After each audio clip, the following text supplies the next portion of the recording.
కార్తీక మాసంలో చివరి వారాన్ని పురస్కరించుకుని నెల్లూరు జిల్లా వ్యాప్తంగా శివాలయాలకు భక్తులు పోటెత్తారు.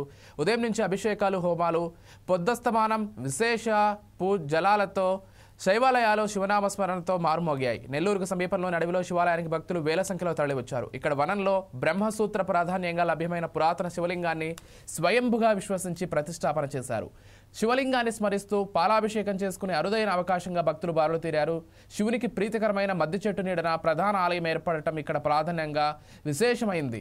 ఇక్కడ పర్యావరణానికి హాని లేకుండా వృక్షాలను పూజిస్తూ వాటి నీడన రేకుల పంచన ఏర్పాటు చేసుకుని కొనసాగుతున్న అడవిలో శివాలయం అనుబంధ దేవతల ఆరాధనతో కొలువు తీర్చిన క్షేత్రంగా వృద్ధి చెందింది. ఆలయంలో కొనసాగుతున్న అన్నదాన కార్యక్రమాన్ని కార్తీక మాసంతో వనభోజన ప్రసాదంగా భక్తులు వేల సంఖ్యలో తరలివచ్చిన సందర్భాన్ని పురస్కరించుకుని నిర్వాహకులు భక్తులతో మా నెల్లూరు ప్రతినిధి శ్రీధర్ మరింత సమాచారం అందిస్తారు. ప్రాధాన్యతను పురస్కరించుకుని వనభోజనాల మహోత్సవం ఈరోజు అడవిలో శివాలయంలో అత్యంత భక్తి శ్రద్ధలతో ఇక్కడ కొనసాగుతూ ఉంది. రోజు స్వామికి ఇక్కడ ఎంతో ప్రీతికరమైన అభిషేకాన్ని నిత్యం నిర్వహిస్తుంటారు. ప్రతి సోమవారం నిర్వహించే అభిషేకం కార్తీక మాసంలో మరింత విశిష్ట కార్యక్రమంగా ఇక్కడ కొనసాగుతూ ఉంది. ఇక్కడ మనకు ఈ అడవిలో శివాలయం ఇది ఒక యాదృచ్ఛికంగా స్వయంభూ ప్రాంతం. అంటే కార్తీక వన భోజనాల ప్రాధాన్యతగా ఇక్కడ స్వయంభూ అనే అంశానికి ఇక్కడ ఒక ప్రాధాన్యత ఉంది.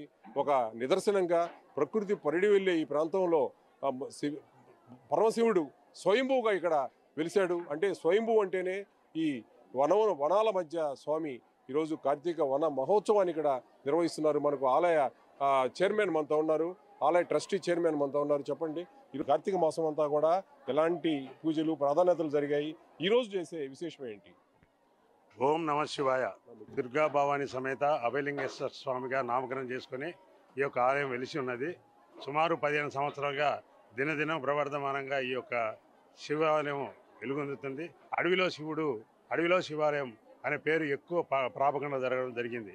ఇక్కడ విశేషం ఏంటంటే స్వయంభు మీ చేతులతో స్వహస్తాలతో అభిషేకం చేసుకోవడం అనేది ముఖ్య విషయం.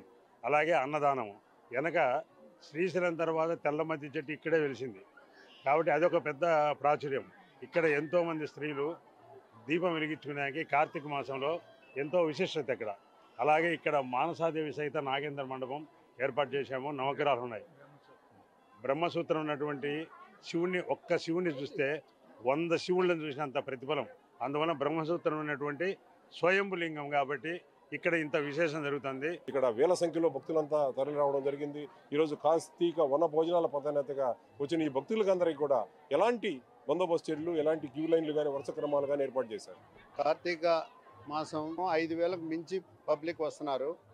వాళ్ళందరికీ ట్రాఫిక్ ఇబ్బంది లేకుండా మరియు ఈ దొంగతనాలు అటువంటి ఏమి జరగకుండా పై అధికారుల ఆదేశాల మేరకు ఫోర్స్ని తీసుకొని బందోబస్తు ఏర్పాటు చేయడం జరిగినది.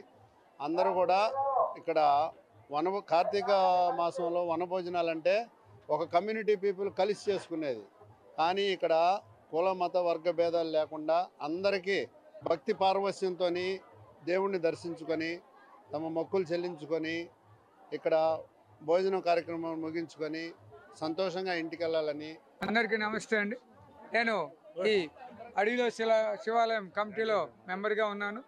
గత 4 సంవత్సరాలుగా నేను కూడా ఇక్కడ మ్యాక్సిమం ప్రతి సోమవారము రాగలుగుతున్నాను. ఇక్కడ సర్వీస్ ఇవ్వగలిగే అదృష్టం నాకు దక్కింది. దానికి కారణం ఇక్కడ కమిటీ కొట్టే రామ్మూర్తి గారు చైర్మన్, మా మిత్రుడు, అలాగే వాళ్ళ వెనకాల ఉండే వాళ్ళందరూ కూడా ఆర్ట్ఫుల్గా వాళ్ళ పనులు ఉన్నప్పటికి కూడా ఆ సోమవారం వచ్చిందంటే అన్నీ ఆపేసి వచ్చి ఇక్కడ వేలాది మందికి స్వచ్ఛందంగా సర్వీస్ ఇవ్వడం అనేది చాలా అదృష్టం. మహిళలందరికీ కూడా ఇక్కడ ఎలాంటి ఏర్పాట్లు ఉన్నాయి? ఇక్కడ ఇంతకు ముందు ఎవరైనా వచ్చేదానికి చాలా భయపడేవాళ్ళు. ఇప్పుడు కొట్టే రామ్మూర్తి గారు ఆధ్వర్యంలో గురుస్వామి, ఇక్కడ అందరు కమిటీ మెంబర్స్ చాలా భద్రత, లేడీస్కి చాలా ప్రత్యేకించి బాత్రూమ్స్ కానీ వాళ్ళకి ఏదైనా కానీ ఇక్కడ అన్ని దొరికేటట్టుగా షాప్స్ కానీ అంగళ్ళు కానీ అన్ని ఏర్పాటు చేశారు. ప్రతి కార్తీక సోమవారానికి కనీసం ఒక 50,000 పైనే వస్తుంది. ఇక్కడ అడవిలో శివాలయంలో బ్రహ్మసూత్ర శివలింగం ఉంది. దీన్ని మన చేతులతో స్వహస్తాలతో తాకి అభిషేకం చేసి మనం చాలా ధన్యులం అయ్యాము. కాబట్టి ఇది మరో కాశీ క్షేత్రం అవుతుందండి.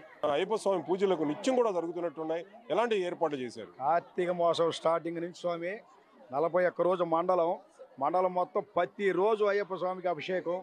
మధ్యాహ్నం 1:30 గంట 2 గంటల భజన జరుగుద్ది. 50 మంది 60 మంది ప్రతిరోజు స్వాములు దర్శనానికి భయం చేసుకుంటూ ఉంటారు. I am also one of the Sri Ramachandra mission. Out of 165 countries, I am the ex-AMC manager. So, ఇక్కడ వైబ్రేషన్స్ చాలా బాగుందండి.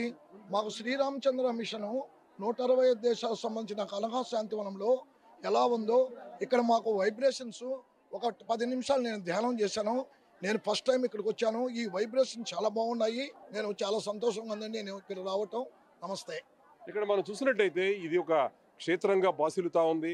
ఇక్కడ అనుబంధ దేవతలు వినాయకుడు, సుబ్రహ్మణ్యేశ్వర స్వామి, మనసాదేవి, ఇటు నవగ్రహాలు, అనేక అనుబంధ దేవతలను కూడా ఇక్కడ ప్రతిష్ఠించడం జరిగింది. అడవిలో శివాలయంలో జరిగే మరో విశేషం ఈరోజు కళ్యాణోత్సవంలో దేవేరుతో కూడిన స్వామిని ఇక్కడంతా దర్శించి ఈ కార్తీక వనభోజనాలకు ఎంతో ప్రీతికరంగా ఆలయంలో సమిష్టిగా భక్తులంతా కలిసి ప్రసాదంగా స్వీకరించే ఈ వినూత్న విశేష అవకాశం ఇక్కడ అడవిలో శివాలయం ఇక్కడ కల్పిస్తూ ఉంది. కెమెరా పర్సన్ విజయ్తో శ్రీధర్, 4 సైడ్ టీవీ, నెల్లూరు.